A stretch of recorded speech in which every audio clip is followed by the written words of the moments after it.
sagaarkan waa sagaarkii luqadda carabiga ku hadlayay dhawaan ay ahayd markii aanu baahinay sagaar yar ee dhashay oo hooyadii la dilay kadibna luqadda carabiga ku hadlay arrin mucjiso ay ahayd dadkuna siyaabo kala duwan ay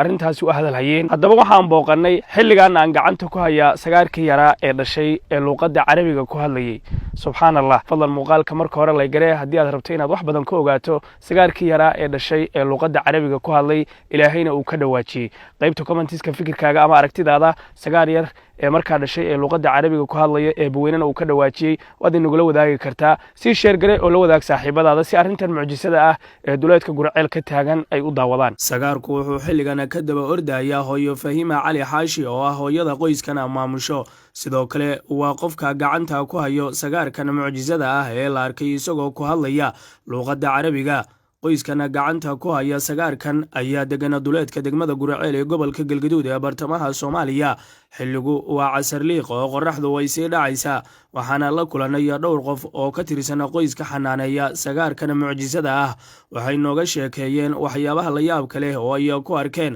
sagaarkan ee ka hadashiyay subxaanaka ya cadiim marka uu baahi dareemo wuxuu ku dhawaaqayaa ummi oo ah eray carabi ah macnaheeduna waa hooyo maamada marka ay aadayso magaalada ama xaafadaha dariska la uu raaca kama cabsado dadka uu la kulmo oo waxa moodaa sagaara in muddo rabaayada ahaa waxa intaasi dheer inuu quuto caanaha xoolaha ee liska ah iyadoo lagu siinayo masaasada ilmaha dhasha lagu nuujiyo sidoo kale waxa uu qaadanayaa amarada la siiyo sida kaalay soco oo ay ku tababartay maamo Fahima sida ay iyadu inoo xaqiijisay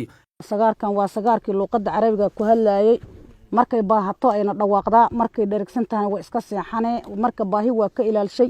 aad uma hadasho hadda uma dhawaaqdo baahi waa ka ilaalshay mar walba masaasadaasaan caano ku siiyaa hadda waa dhergsanta waa siiyay laakiin markay baahantahay way dhawaaqdaa anaana xanaaneeyo anaa kafaalo qaaday haddii aanan dhiman amaan la iga xadin nolosheeda anaa kafaalo qaaday hadii ilaa yira wixii